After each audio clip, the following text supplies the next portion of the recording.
Hello and welcome to Portals of Perception. We've gathered together today to explore into the realms of purpose and what does that mean in our lives?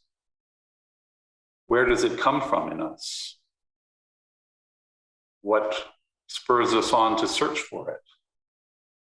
And how can it help us shape our own lives and give greater meaning and purpose to that and the things we do with our time here on this planet? So on Portals, we like to explore the bigger questions and see what that can trigger in others. So please join us.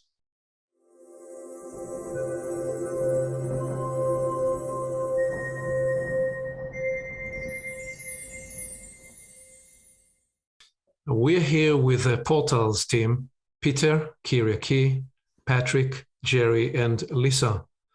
And we just turned on the recording to reflect on the idea of purpose and on being purpose tethered.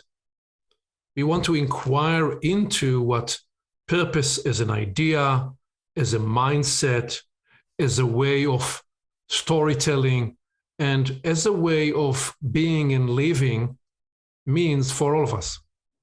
So let me first ask you, what is enlivened in you when you hear the word purpose? So when I hear the word purpose, Aviv, it makes me think of a very big territory of consideration, almost overwhelming, because one's purpose is a huge commitment to one's life. And I love the idea that we're talking about this today because it made me sit back in myself and consider purpose, intention, and passion, because I think they all go together. So that's what I would say to start. So I'll come in because purpose for me has been an area I've thought about most of my life. I've sort of been looking for purpose. And I think it is a bit like Lisa's saying, it touches upon something that normally is considered pretty huge. It actually can be quite simple and small as well.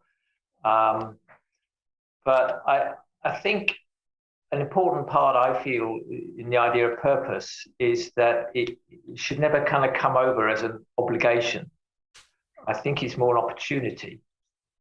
And I think it's something in about the human dynamic that can consider purpose, because the animal kingdom can't kind of hold the idea of purpose, because you've got to be able to conceptualize and visualize something that isn't here yet, as it were. So it's kind of unique to human beings, and you've got to wonder why is it here? And if you removed purpose from the universe, so it never existed, how would we be diminished by its absence? So it's a very powerful word. In fact, that's one of the big questions. What's the purpose of life? And we don't seem to ever get a kind of clear, singular answer. So it definitely has a sense that there's some great opportunity attached to it. I would agree with Jerry that purpose has been a question I've asked myself as long as I can remember. And I think part of me really needs and wants there to be a greater purpose to life. And because I think purpose gives meaning.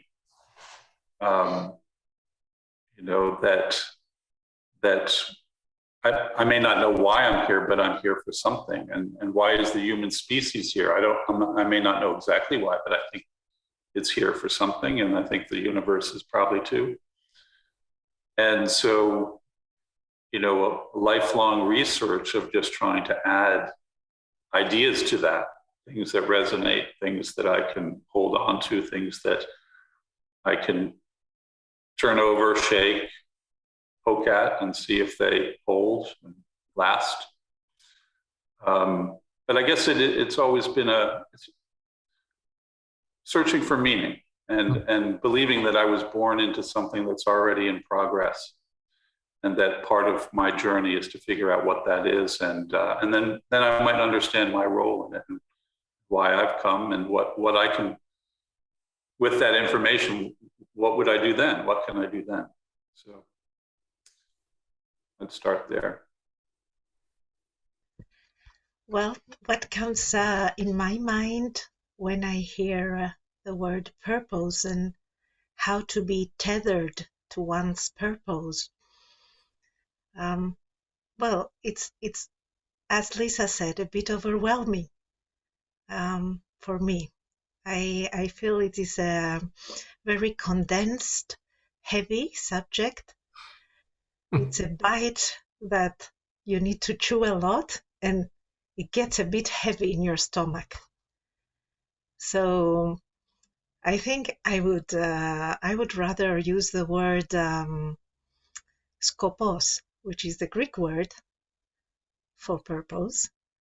Purpose comes from the word place, proposer in French, or it's like you pose something and from before. Well, skopos comes from the word skopevo, with the verb, which means I think, I detect, I research, I stay awakened, I stay alert.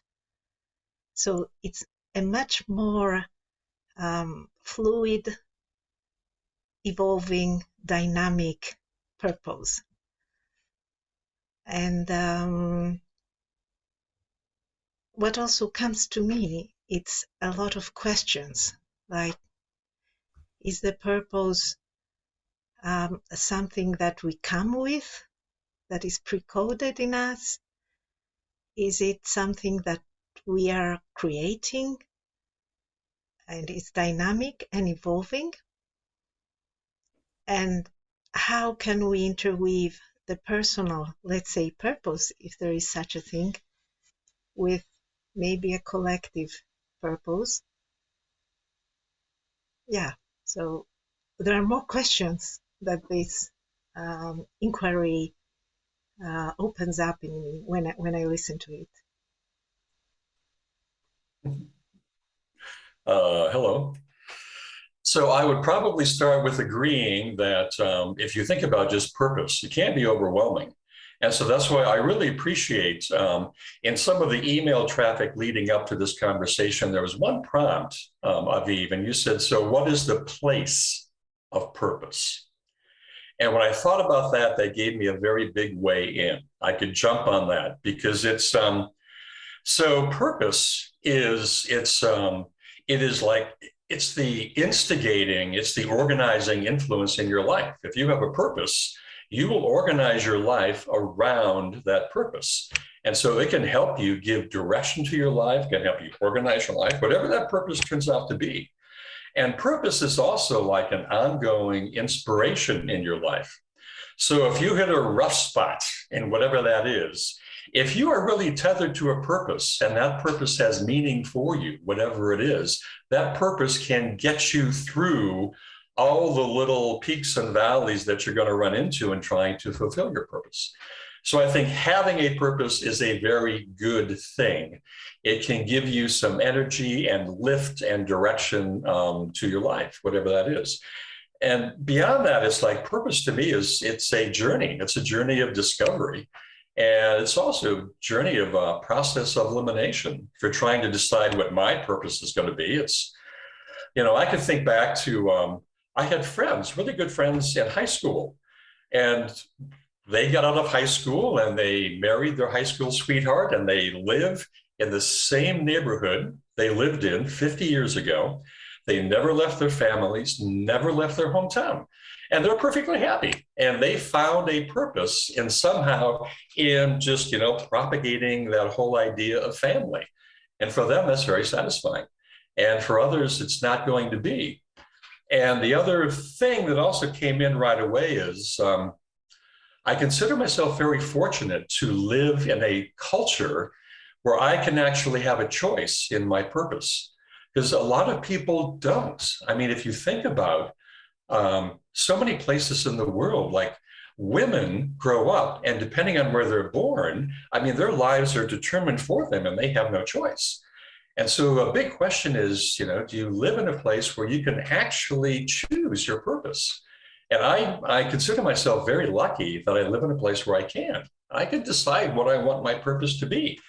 And so it then just goes on into this kind of journey. This whole journey of discovery continues, and it's inspiration. And beyond that, the only thing I could come to was, my purpose in life is to discover what my purpose in life is.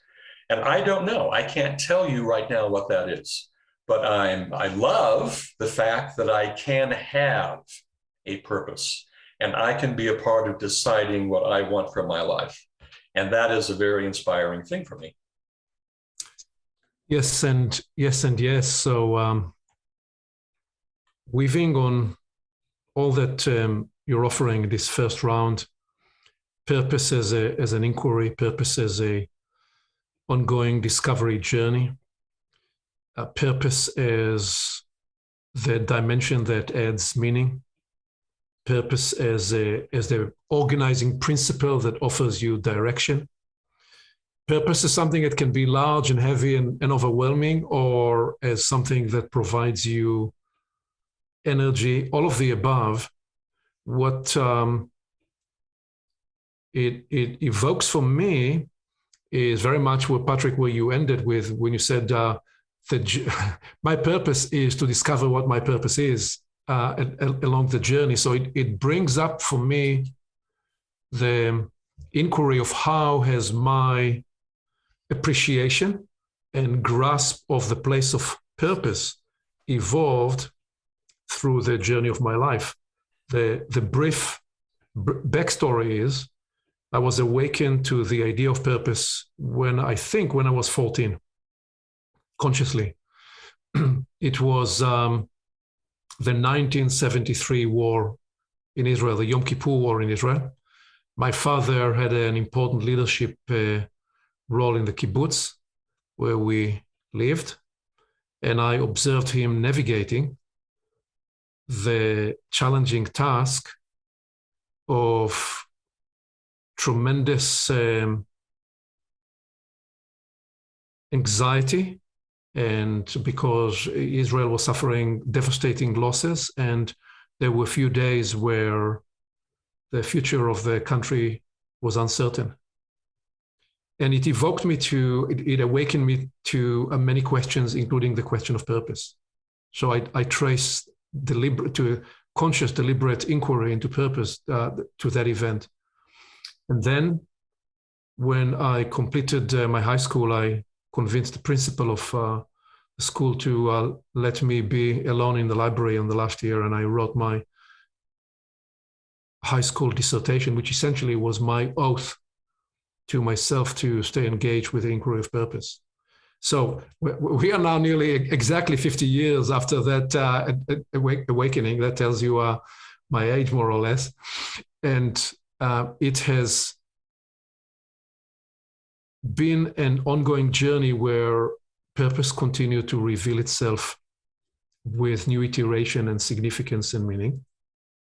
And at a personal level, it has been a central thread. And then in my mid-20s, when I started working with communities and groups of people in the personal development, personal transformation arena, and then when I started working a little later with leadership teams, the purpose inquiry was always central. And working with leadership teams, the idea of purpose-inspired and purpose-driven and purpose-led in business became important. And each of those nuances meant something specific.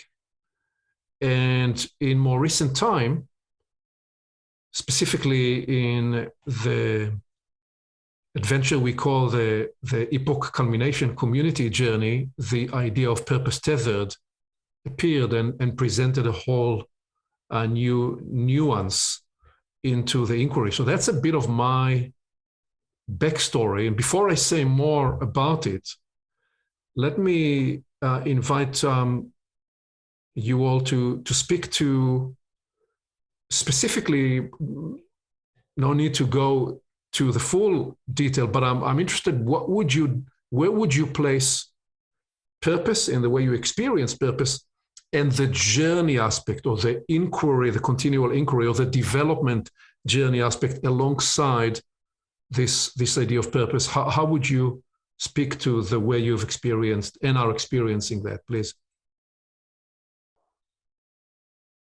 For me,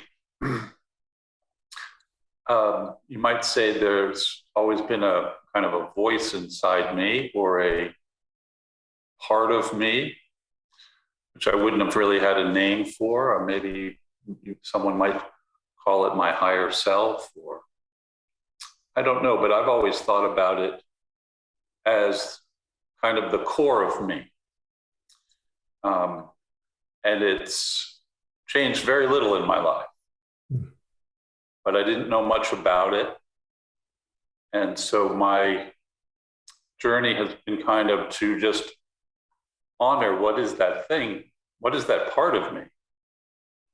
And so, that it took many forms, but it was often a pretty, lonely journey, in the sense, if I was researching, I was looking into things. I didn't like the religion I was raised in, so I kind of rejected organized religions as a rule, as an idea, at least in those early years.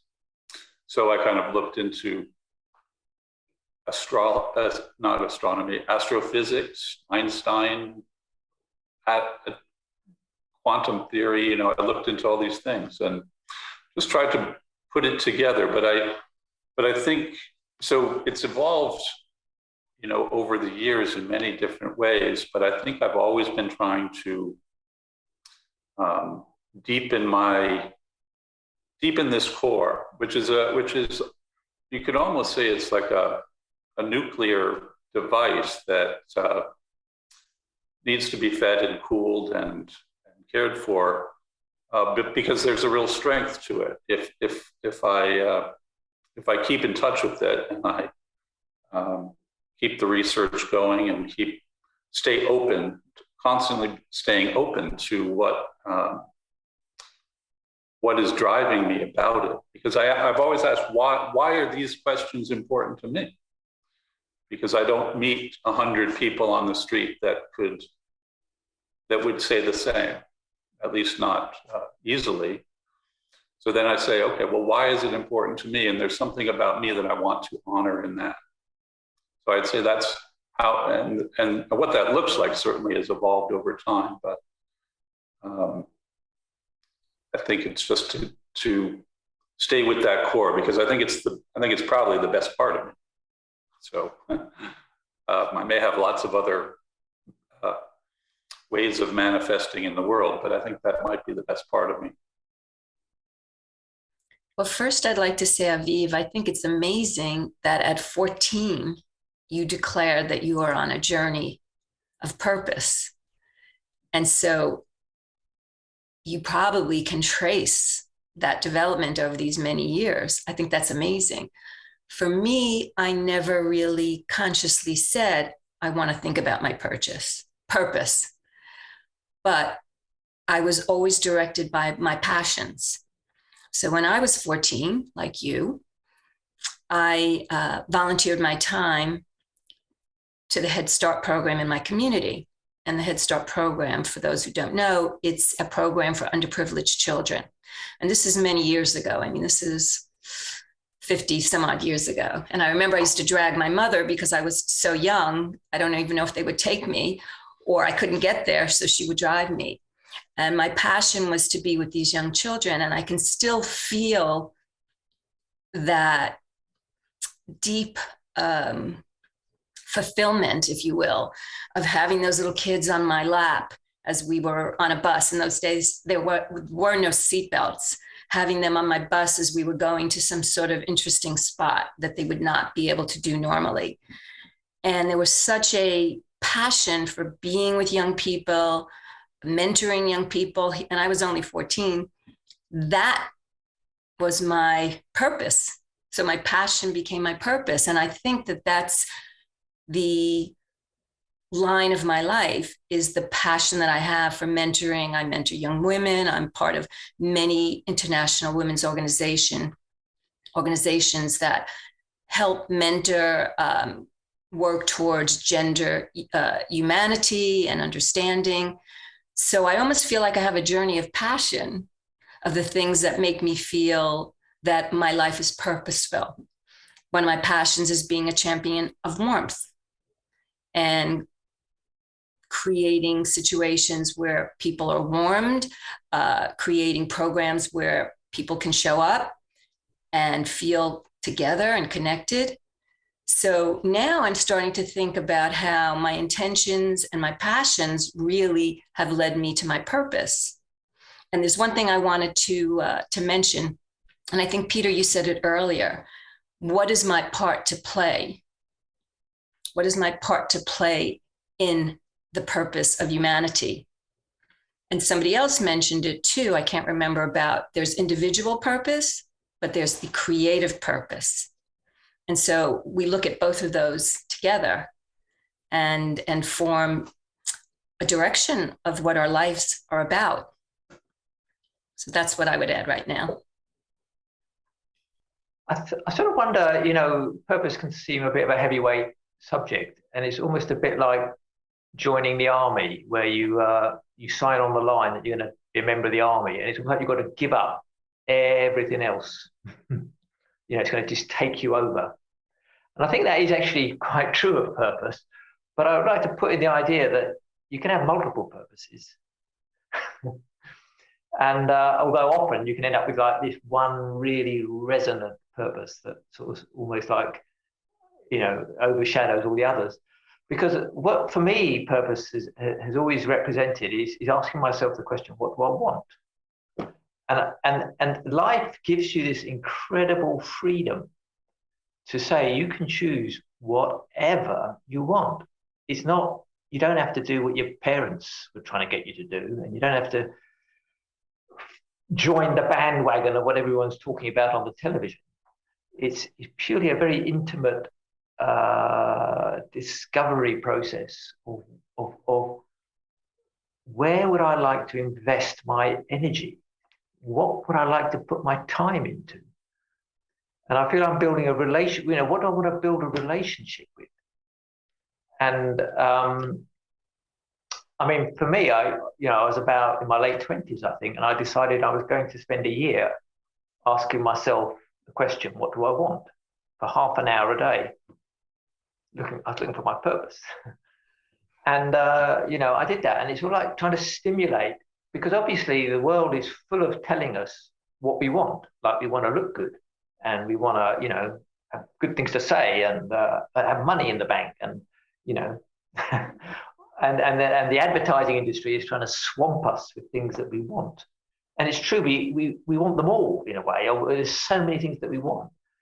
And it's that distillation process of going a bit deeper into that, the core that Peter was talking about, to find out ultimately, if I had to sacrifice everything else, where would I like to put my time and energy into something?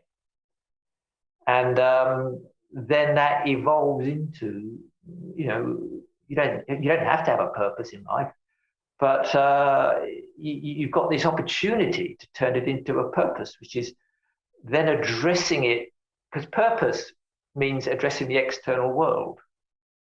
And, it's like taking on this world around us. That's why it can be a bit forbidding. But really what you want can be a very internal thing. But then when you decide, well, I'm going to turn it into a something outside of myself, you can fashion it into a purpose, which is why I think it's ultimately an opportunity, not feeling you've got to do something because, this is what everybody thinks you've got to do. So that's kind of, how it sits in me. Yeah, I want to confirm what Jerry just said, and to say that that's how also it turned up in me in a very early age. I think I was 8 or something. That what everyone else told me the purpose of life was a lie. It was very obvious to me, and that I wouldn't go the, in a way, trodden way.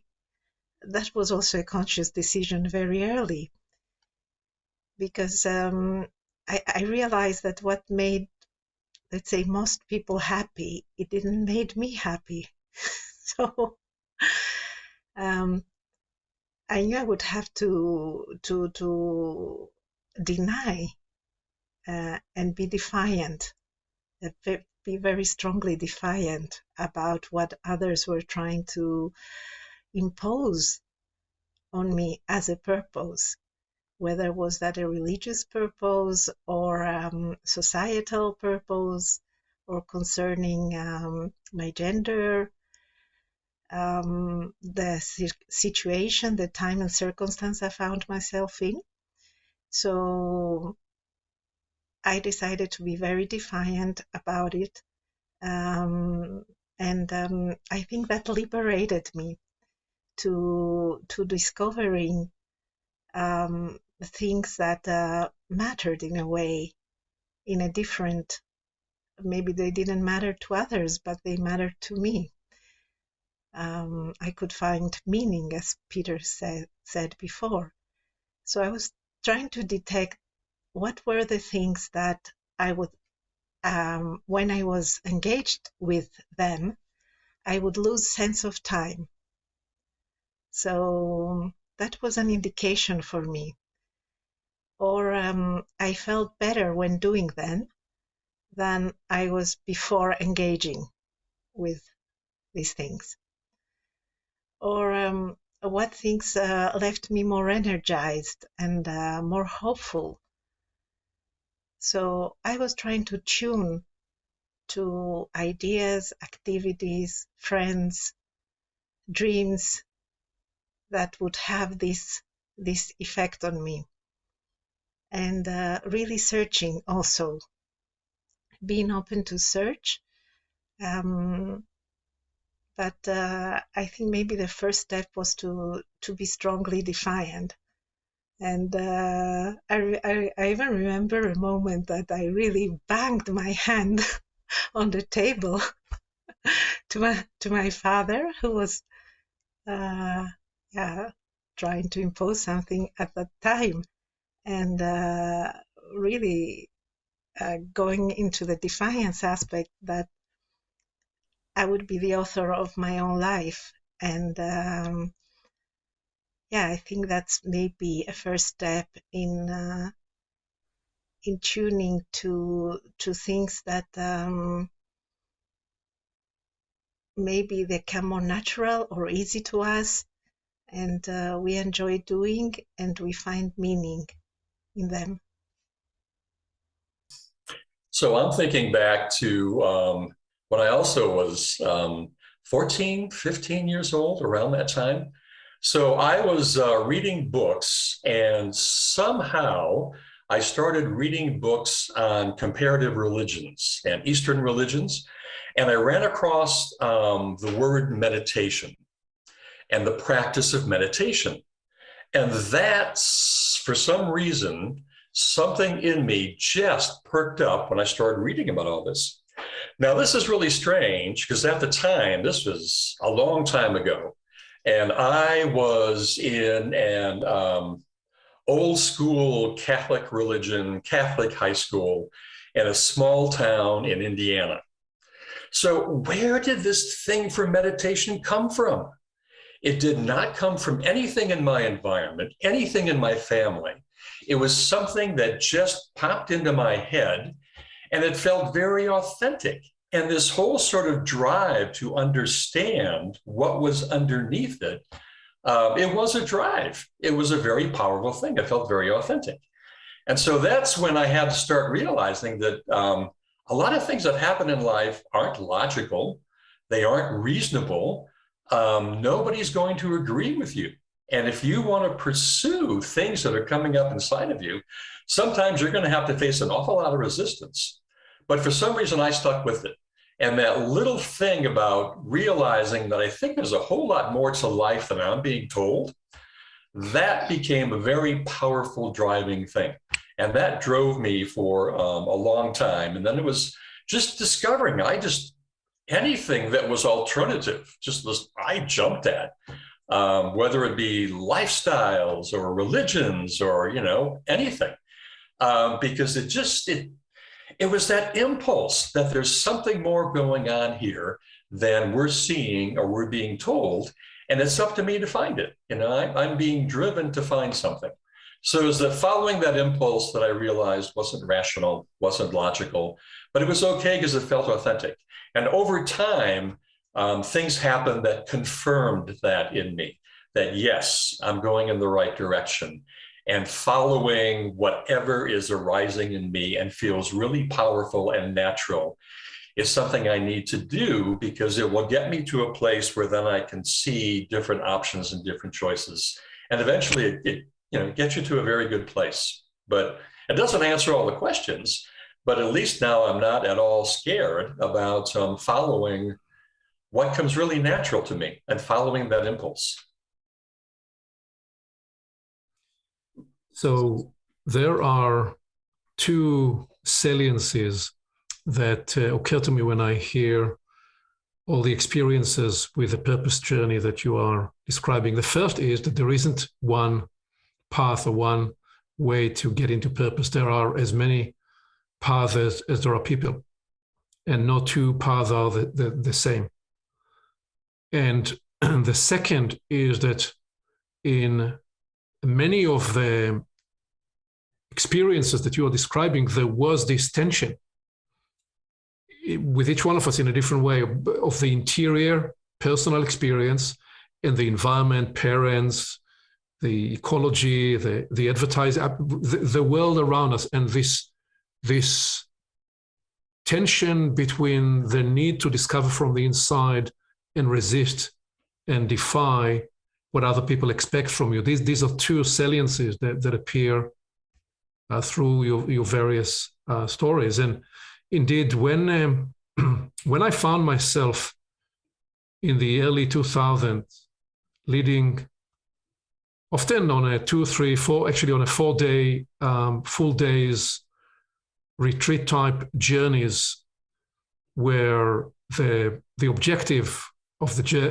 journey of those retreats, these were with corporate teams, where essentially often the leaders said, go and take the group and do what you do with them, and they will feel that they had the best investment offered to them in their work environment. It was all about a purpose journey. How do you discover your purpose? And what I found was that we needed to create at least 7 different paths for people to find their purpose. For some, they found the purpose by asking what is most important for you. For others, it was deepening into the inquiry of values and the values you want to nurture in your life. For other people, it was the question of what energizes you. When and where do you feel that you are most energized? For others, it was the inquiry, Lisa, of passion. What is it that you feel called to do? For others, again, it was the inquiry of calling, the inquiry of flow. When do I find myself in flow, which is adjacent to what Kyrie spoke about, which is when we feel that we're doing something and we lose the sense of time. So the discovery was different people come into purpose in different ways, and you need to introduce those different paths because different people will. And I always used to say, find which of those questions offers the most resonating entry for you.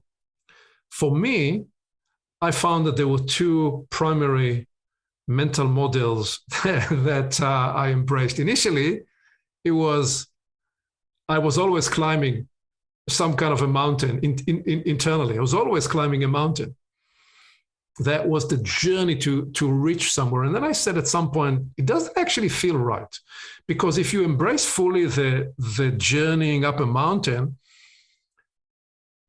there is a risk that you build a separation, that your purpose is outside of you, and you need to find it, to discover it. And I said, I don't know that I quite agree with it. I actually believe very much the other side of the story, which is I believe we showed up here with a purpose. And that's when I started to embrace the chisel, the David within. That was a play on Michelangelo, who said, I didn't create David. I found the rock, and all I needed to do was chisel the rest out. And that was the discovery or the journeying into purpose, with the recognition that the essence of purpose, very much like what Peter is describing, is something that is already there and is it's not that it doesn't evolve, it evolves, but the core is a presence that's unchanging and everlasting and perennial and perhaps eternal. And then when I reflected honestly with myself, I said, well, there was still the striving nature of climbing up the mountain. And in many ways, I've practically found that I did the best chiseling when I was climbing up the mountain. I don't know if that's me mixing metaphors, but the journeying towards challenging, tasking myself helped me do the chiseling back on the inside. And then this idea, and it wasn't even a deliberate thing that I came to so much in a rational, analytical way at all. It was a more poetic description that started to emerge, and I didn't even know exactly what I was talking about, but this was one of those situations where I realized I was now more led by the unconscious, where it reversed itself with the idea of purpose tethered, because the feeling of purpose tethered turned up for me different to me doing the chiseling, different to me doing the climbing up the mountain, which is going to, almost when I describe it,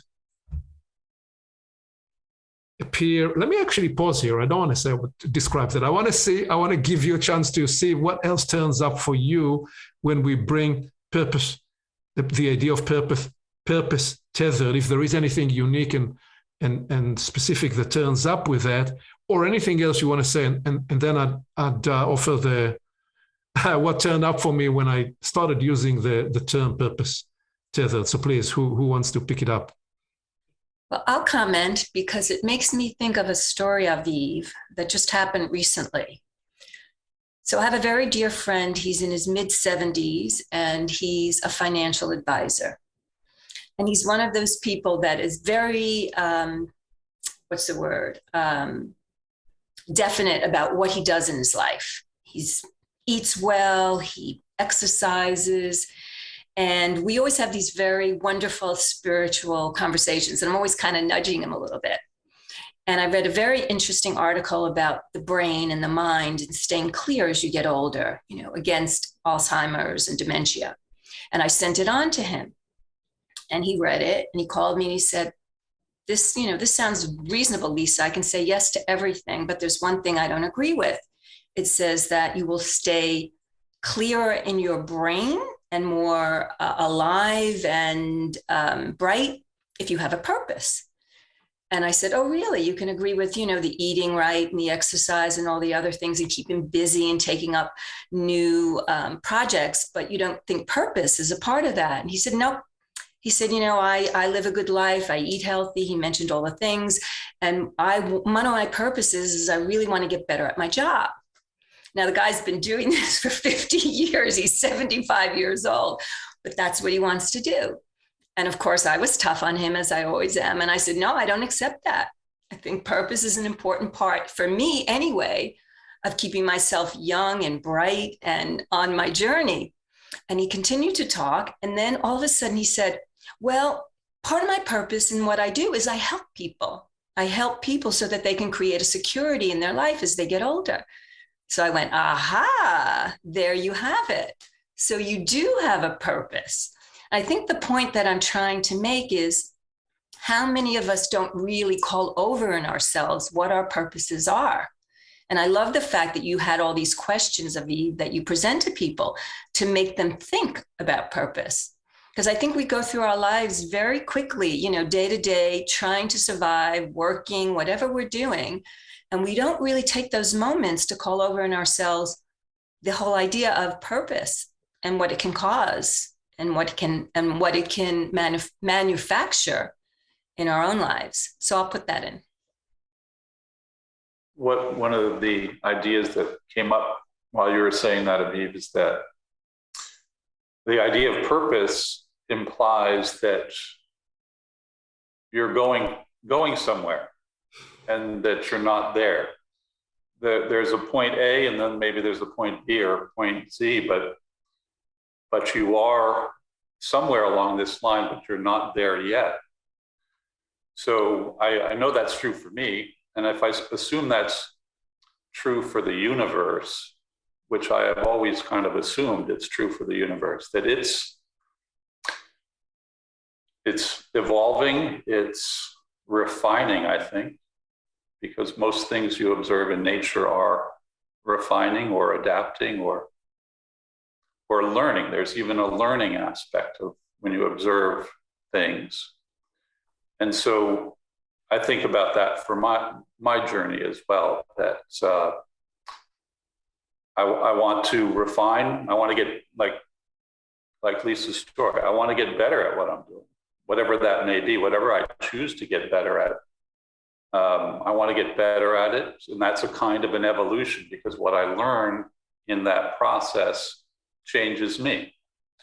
And then there's always the learning of this. So while we may not always know the point B we're aiming for, the process of learning and growing and say refining is a perfect purpose of its own. You know, that can be the journey, and maybe something very specific will come out of that in time. But if you don't have that point B to aim toward, the purpose can be the process itself, which is to learn and grow and refine. I think I was going to jump in here and go out of order. So what came to mind is, especially about staying tethered to purpose, because before I was probably describing in a general way, following sort of an inner prompting or an inner knowing that goes in certain directions, but also at some point, you have to make a decision. You have to make a very fundamental decision about what you want to do with your life. And so that decision, and it's a hard thing to try to describe, but so you face this abundance in life. There are a million things that we can do, but at some point, if I want to have direction and I want to have that inspiration, I need to make a decision that, yes, this is what I want, and this is the path I'm going to go on.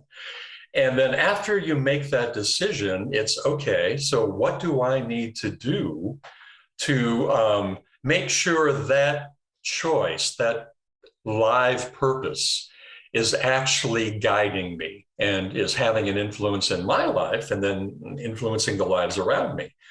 So it's staying tethered, it's making a decision, being clear in myself about what I actually want, and then finding ways of being able to stay close to that in all the million little things that come up every day, all the little decisions you have to make, is how do you make the other decisions that will keep you on track in the really big decision? So that probably makes no sense at all, but that's kind of what's coming up in me.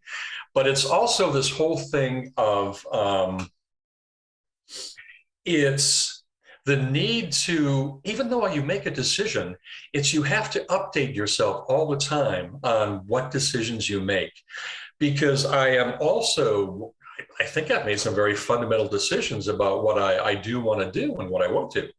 But I'm learning things all the time, and I come into contact with things that will just blow my mind. And I have revelations that, I know things today I didn't know 2 years ago, 1 year ago. And those have had a very big influence on me. So I think staying tethered to purpose, also, you've got to have some kind of a practice where you are revisiting you're revisiting what that is, and allowing for the chance to update what moves you and what that purpose is. Because I think it really is a refining journey. And we may come into contact with something tomorrow that could just make us see things that we did not think possible.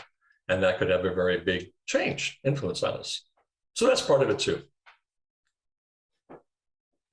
Great. I want to say about this idea that there is a core, maybe purpose or mission or calling inside us. And as Michelangelo with David, he chiseled, as you said, and that this idea, I was kind of I became aware from a different road. One road was that I was detecting around me that people were falling in a loop of the same pattern. So, and that in myself as well, that I was falling in the same pattern. And I was wondering then, was there a lesson that I was supposed to take by falling in the same pattern, or other people, my friends? What was the lesson that they needed to take to get out of this loop? This was the one. So that hinted that there might be a core lesson that we are here to learn in this life, or maybe not just one, but or an evolving one. And the other thing was that when I was in deep crisis, and that was even before I was conscious, I started to be conscious about it. So let's say I was in a big crisis and I had to choose, I remember I had to choose between two pathways that could be life pathways when I was 17. And I didn't know what to choose. And I remember I was just watching at the stars and I said, oh, I must choose the pathway that when I look at the stars, it opens up for me. And I chose that path, luckily. So that story comes in me when you say that maybe there is an unconscious knowing of things sometimes in life when you are in deep crisis, and maybe a voice comes to awaken you or to save you from within, or who knows from where. But yeah, so this, I just want to add these two vectors in this idea that there might be a core mission that we come with in this life. With what you're saying and with what Patrick said, it made me think of a little story about our core mission and making a decision. And so every year on my birthday, I'm a bit dramatic about my birthday. It has to be a big deal. And every year, the lead into my birthday for 3 weeks, I do all kinds of writing and meditation and, what I'm going to direct my life towards in the coming year. And I remember when I turned 60 several years ago, and I won't mention how many, it was a little different. So I couldn't get revved up about all my lists of what I'm going to do this year and how I'm going to direct my life. And at the moment of my birthday, which is 10:25 Eastern Standard Time, wherever I am, I go somewhere quiet and I meditate about the year to come. And this year, like, nothing would come to me. And all of a sudden I just thought, okay, this is what I'm going to do. I'm going to be the very best human that I can be this year. And maybe that was enough to direct my life towards a purpose. Just that simple, making a decision, speaking it out to myself, and staying on that path. So as I said in the beginning, purpose seems quite overwhelming, but maybe it's a very, very simple part of life. So we are developing here a loom, and whoever is listening to this probably already is aware of the loom technology. We are developing a loom with 40 or 50 or 60 different paths into purpose, because the initial story you told a few minutes ago, Lisa, about the friend who said he didn't have a purpose. In this case, the essence of the story for me was, this is somebody who is in service to other people. So he didn't think I have a purpose, but they have a line of service in their life that is to do with helping others, enabling others, that holds a purpose. And it's a very powerful entry to purpose for many people who never necessarily conceptualized to say, this is my purpose, but they live a life of contribution and service. And right next to it, there is what Peter said when you painted that this universe is actually in continual evolution. And the power for me of when you talk about the journey from A to B, that the construct of journeying from A to B is actually not mutually exclusive or conflicting with the idea that purpose is already present, even in the arising of A and on the journey to B. So the journey to B is not a journey to acquire purpose, is to journey to unfold purpose, which is partly how I started to feel increasingly into the sense of purpose, being purpose tethered. And then the nuance, Patrick, that you offered about, okay, so you found your purpose, but within what you found, there is this idea that you continue to update. And every day you may have a new realization, a new insight, a new level of intensity, of commitment. It may be that your little toe only now got the message about your purpose, so it is powering you in a whole new other way. And then the pathway that Kyriaki is offering now with this, could it be that you showed up here with a lesson or several lessons, but a main lesson that you need to discover? And if yes, could it be that one of the expressions of that lesson is your ability to disrupt or escape whatever pattern you were locked in? So we're describing different paths into purpose. And what occurred to me when being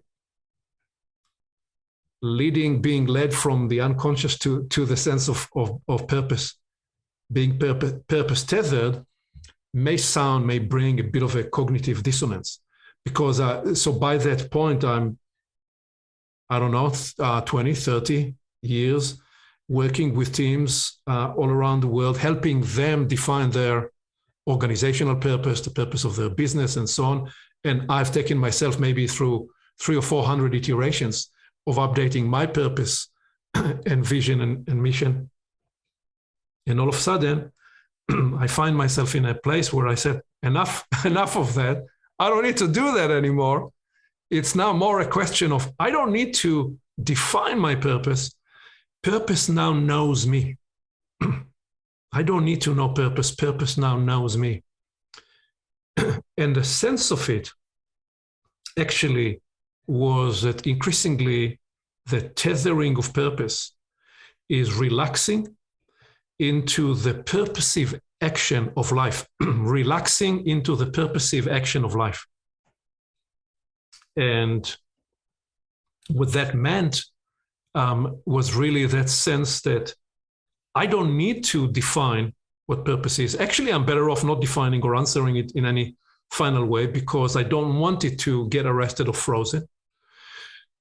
And therefore, the core practice is more about staying in what I call the permanent line inquiry and allowing the flow and the revelation of the permanent line inquiry about the fact that I'm recognizing that I'm tethered to a great mystery, the mystery of the purpose of life at large and the purpose of this extraordinary playground we call the universe, of which I am a part. And to the degree that I can, I want to be in the unfolding discovery of the flow of that, such that as I discover the purpose of the universe can get to discover a little bit about its own purpose through my own discovery, at which point I'm better off not knowing what I'm doing rather than thinking that I know. Because the moment I tell myself that I know what I'm doing, well, the universe is suffering a cardiac arrest in my process, and I don't want to let the universe suffer cardiac arrest in my process. So, Aviv, could that be known as surrendering? Could be surrendering, yeah. It also is, Lisa, the following strange, let's make it a portal's Zen koan, which is when you are tethered to purpose, you don't need to be attached to your purpose.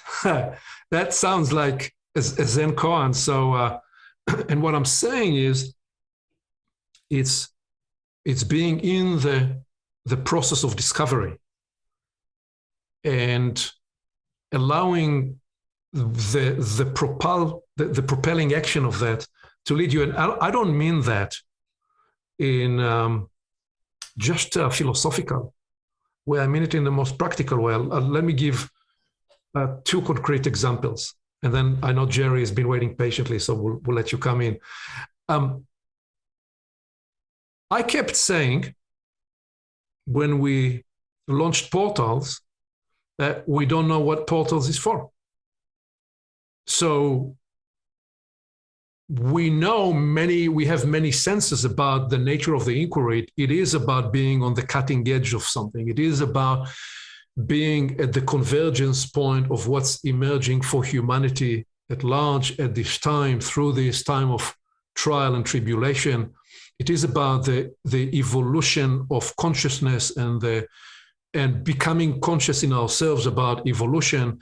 It is about where art and science and spirituality and all of those evolving fields converge together. It's about all of those things, but it's not about any of those things.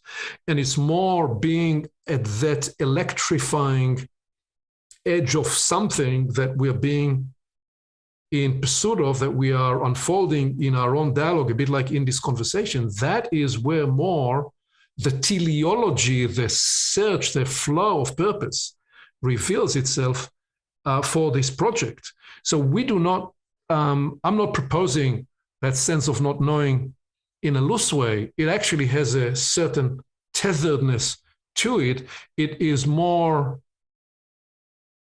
an energetic presence that is activated when we are nearby. So I know when purpose is activated in my process. I don't need to know what purpose is or what the purpose is to know that I'm now in the vein of the activation of purpose. That is the sense of purpose tetheredness and the practice of being in the inquiry of it in an unfinished, open-ended way. Please, Jerry. I'm going to have to change what I was going to say because in the light of what you've just introduced. I mean, I was going to say about this, emphasize this thing about what do you want, because I feel that is the live wire that can really get you into your purpose.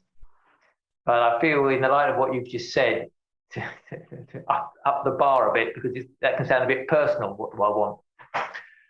Because I feel what purpose is really saying is what do I want to join?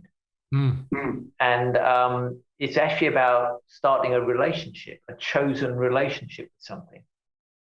And then I feel this is kind of what you've been introducing, where you actually go off a little bit kind of off script of what I thought it's all about. I thought it's all about my interpretation of what I wanted. That really the idea of calling it a purpose starts to realize you're trying to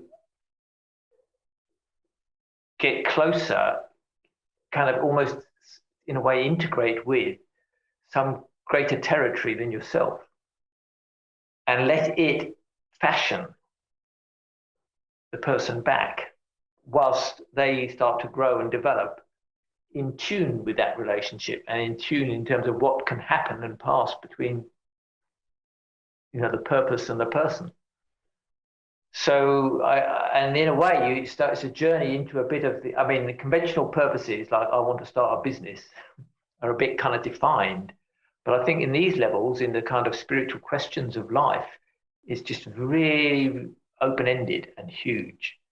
And it's kind of proposing to that the declaration of a purpose then becomes almost undo all my own thoughts about that, to let something else start to show what is actually at play inside that wish to engage in that territory, which I think kind of is part of that thing you were introducing to Vive about how it's not like fixing everything in a very determined way. It's almost like letting go to let something else start to be the influence that's making things progress. The other dimension inside this is recognizing that often in life there is a purpose latent inside an endeavor that's unknown to the endeavor itself, that only reveals itself later. So that is a bit of the sense of I don't want to define my purpose. I want to be the vessel through which the higher purpose of my life can best manifest. And the best case scenario is when that purpose is tethered to the purpose of life, purpose of the universe, of which we all are each a part. So, but let me just concretize this. When JFK said and evoked this vision that we still use when we teach how to write a vision statement, because it is the one line that everybody can visualize. That's the definition of a successful, effective vision statement. One line that everybody can envision. He said, we will place a man on the moon before the end of the decade. That's what he said in the early 60s. So in a way, that was the vision and the purpose that he articulated. What actually happened is that it unlocked an enormous innovative surge in so many nearby and further on the periphery industries because of that articulation of missions. So in terms of the legacy of that effort, the bigger impact, the bigger purpose realized in placing a man on the moon is not the Neil Armstrong made the first step on the moon. It's all the infrastructure, industrial, innovative systems development that enabled that got unlocked. So you can look in a retrospective view and say part of what unleashed those capabilities and some of the advanced computing capabilities that developed through the 60s into the 70s was that mission statement. A similar case is when Steve Jobs said in Apple, we will have something that will replace the Walkman. Now, most people today no longer know, the youngsters of today don't know that before the iPhone, there was an iPod. iPod was this little thing that you could store all your music on, and you could go to the gym and practice in the gym and listen to music. And the bigger thing about the iPod actually was that the iPod unlocked some of the touch technology, the touch innovation that then enabled the iPhone and the iPad. So once again, what we see, and I'm taking two samples from business and innovation, but those examples in business and innovation, they actually replicate natural principles in the natural world, where one development becomes the foundation for another development, becomes the foundation for another development, at which point you see that the purpose of the evolutionary process is to facilitate evolution itself. That's why every time we talk about evolution, I passionately say this universe is compassionate and highly economic. It doesn't want everything being destroyed and then start from scratch. It actually wants to harvest the best of what there is to unlock the next evolutionary process.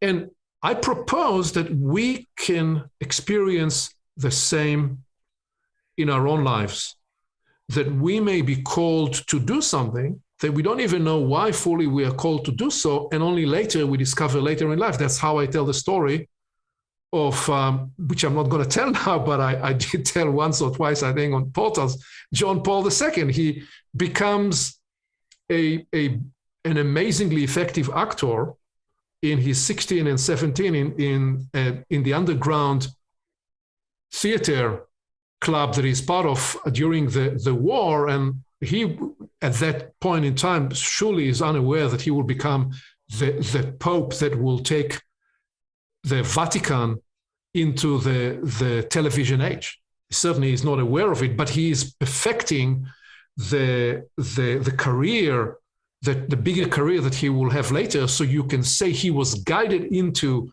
the practice of acting by a latent purpose that will only reveal itself to him later in life. And I encourage, Alyssa calls it surrender, I encourage that we allow ourselves to treat life with that kind of reverence, that there is, if we're open to it and if we play our part, the capacity, the permission, the possibility to get tethered to something that conductively will lead you to the reason and the purpose of why you're here.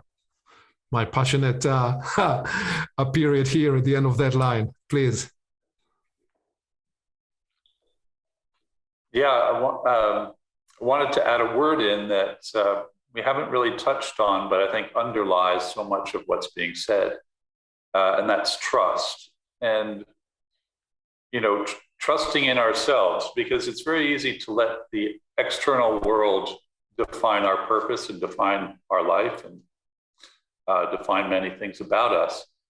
But like your story with the infrastructure for the moonshot, the infrastructure that we can build needs to begin with a trust inside ourselves, I believe, that, you know, is reinforced by, say, listening to ourselves, following what we're telling ourselves, and over time that strengthens and strengthens, and we trust ourselves more, and so we can be open to the new and the updating and the newly possible, because you know, you don't want to get fixed in anything. You want to always stay open.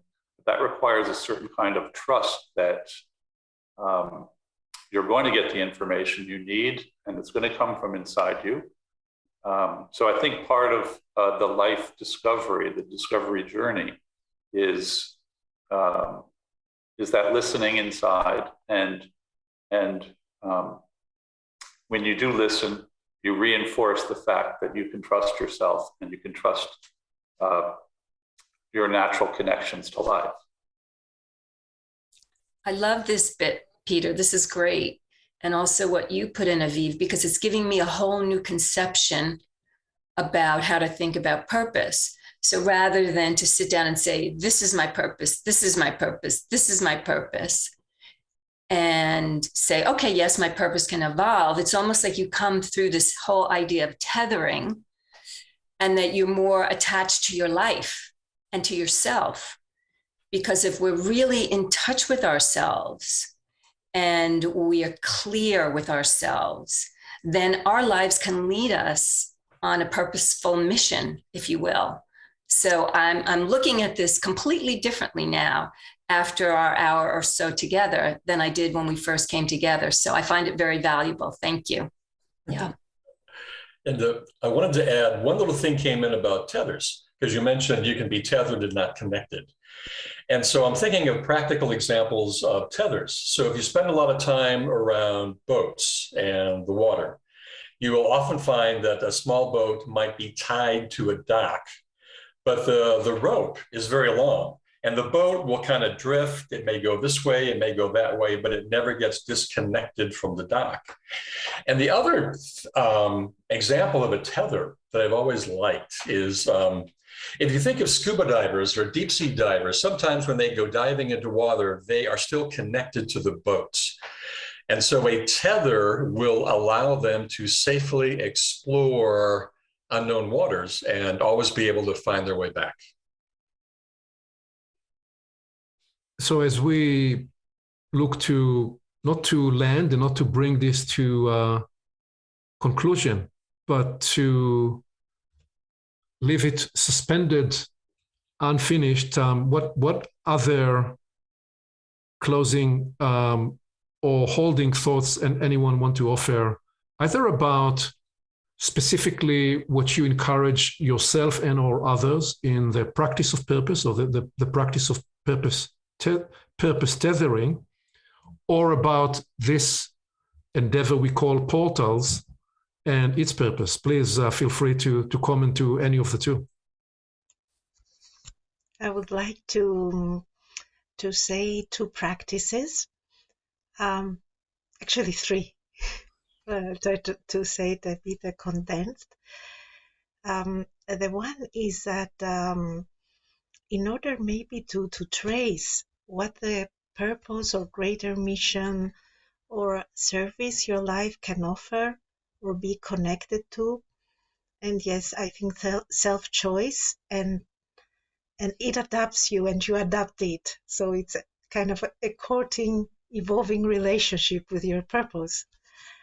I think a practice to find it is to ask why. It also relates with what Jerry said of what I want, but also let's say you love singing, let's say, or you love tennis, whatever, calling friends. Then you ask why? What is it that I love about it? And then say, maybe you have an answer. And then you ask again, why, in all the answers that you give.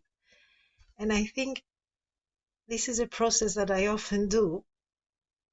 And it helps me deepen, and it helps me get tethered to a deeper reasoning and a motivating cause about doing something that I task myself into. And it's a way tuning in to the self and to what drives me to do this thing that I do.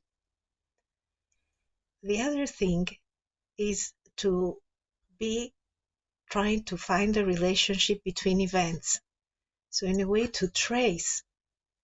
So maybe to write down things that happen and to try to trace the relationship between events, because this allows a kind of detecting and from a distance, because things don't happen by accident. I think there is, if you trace, there is relationship between events, and they show something, and it then becomes conscious. It's not only unconscious, you bring it to the conscious. And this again, it's a way to empower your motivation.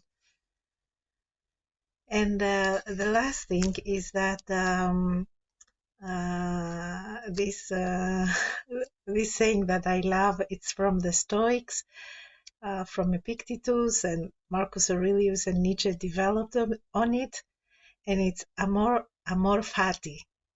So memento mori and amor fati, which means remember you're going to die and love your fate.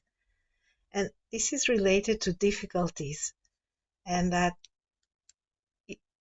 one needs to be loving even the obstacles, because that is the testing of your purpose, let's say. That will be, if you embrace the difficulties, this will get you through. Because what's a purpose if in the first difficulty you jump out of the purpose? So embrace the difficulty, see the positive things, and see the learning from it.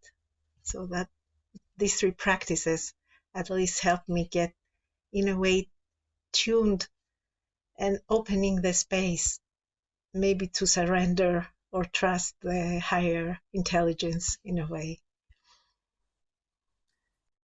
Yeah, we all have those obstacles, and it's great that you put that forward, Kiri, that we embrace them. And it makes me think about the purpose of portals, this portals endeavor. It's a place where we can create a community to come together and talk about these things and feel that we're not alone, and that we all have those hurdles and those difficulties to face, and that we can put on the table the idea of what is purpose, how to think about it, what to be tethered to, how to make choices, all the wonderful points that have been brought up here today, and that we can create this space, this platform that people can listen in or people can join together to record. So that's what I would say, Aviv. And I know you said that when Portals began, you didn't know what the purpose was. And we still don't know what the purpose is. But I know one of the purposes is that we can come together and be together and ask all these wonderful questions. Well, I can't help wondering that everybody is actually already got a tethering process going on with their purpose, but they're not conscious of it. And also, purpose might be a specific kind of word, where for an individual, it could be more that they're persuaded by something, or they have a certain nature or an inclination. And it's almost that persuasion or inclination is looking for some way of manifesting itself in a more appropriate way against the life that they're in and the times we're in. And that might then appear as a purpose.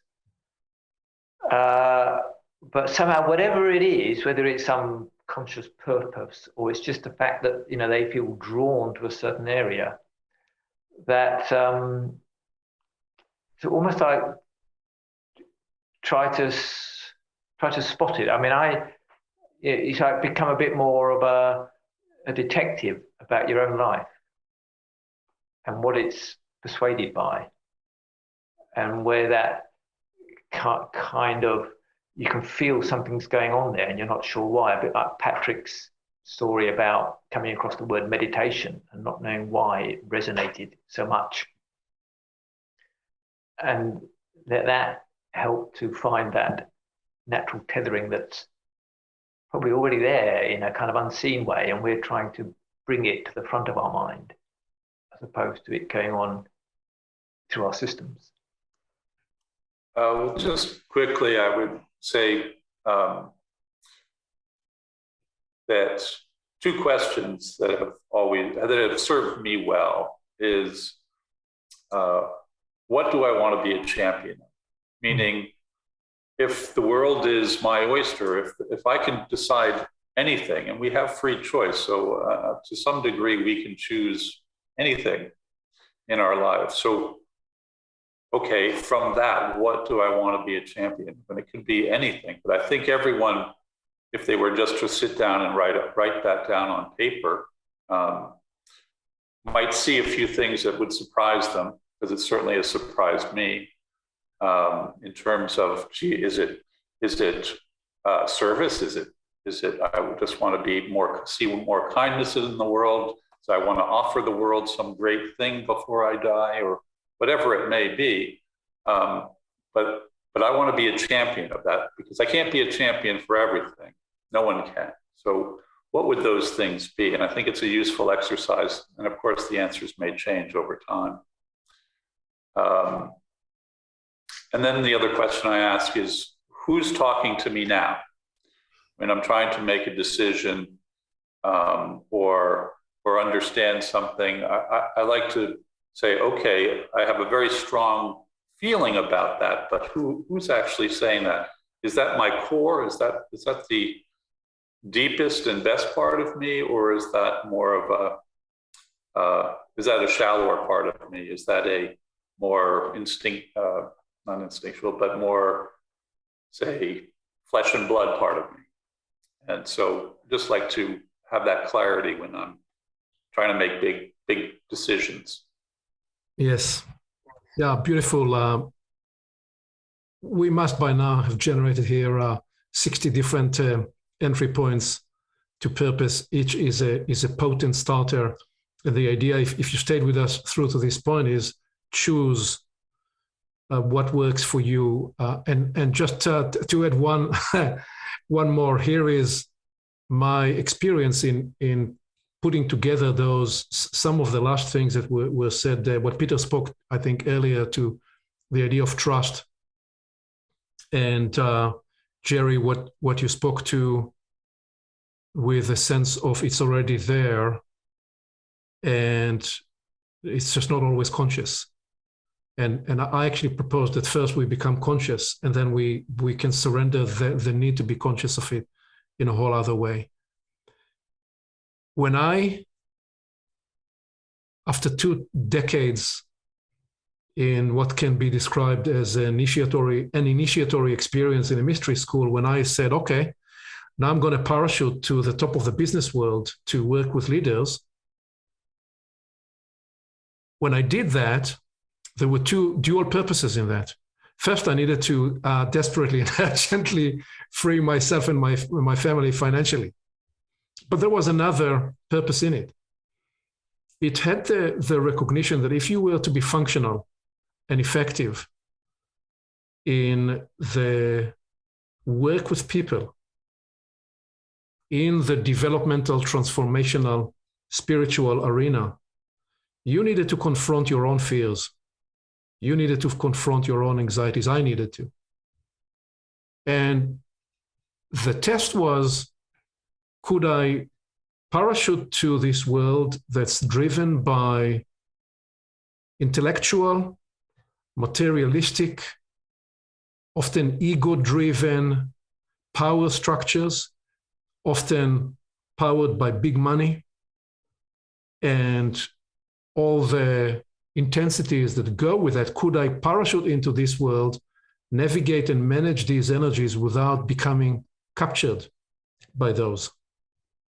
And the test was, if I want to be fit and available for the whatever sense of purpose that I've had in my life, I would need to pass that test and stay alive on the other side of that bridge, and stay alive and sane. And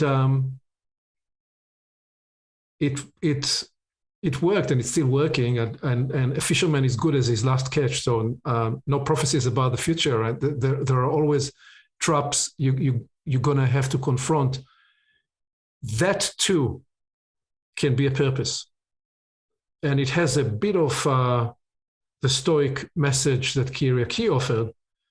Are you prepared to confront your fears? Are you prepared to confront almost what you feel is completely antithetical to what you associated with purpose, and confront it,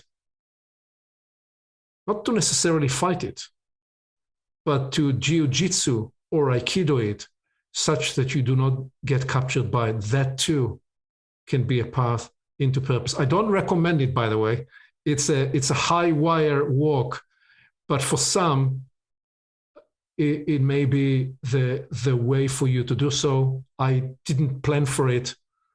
In many ways, it is what enabled for me in my journey to say a couple of years ago to us here together, how about launching something like Portals? I felt ready to embark on that journey. So I'd leave it there. And thank you for journeying with us. And perhaps most important, engage with the inquiry of your purpose and the bigger purpose of life, and what purpose may mean for you today and tomorrow. Thank you.